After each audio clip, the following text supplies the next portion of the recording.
Hi! Today I would like to show you how you can transfer files from TCL 306 to an Android device.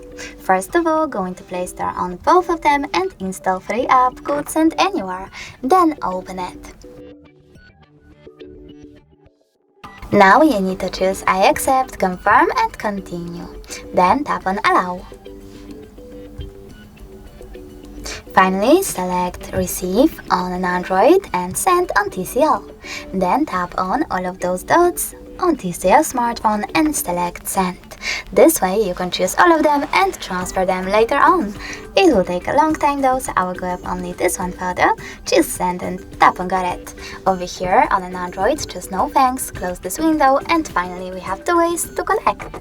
We can input this key here and tap on Receive.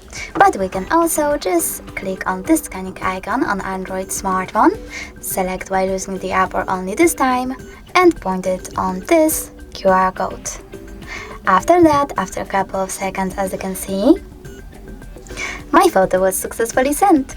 Thanks so much for watching. If you enjoyed this video, leave a like, comment, and definitely subscribe. Bye!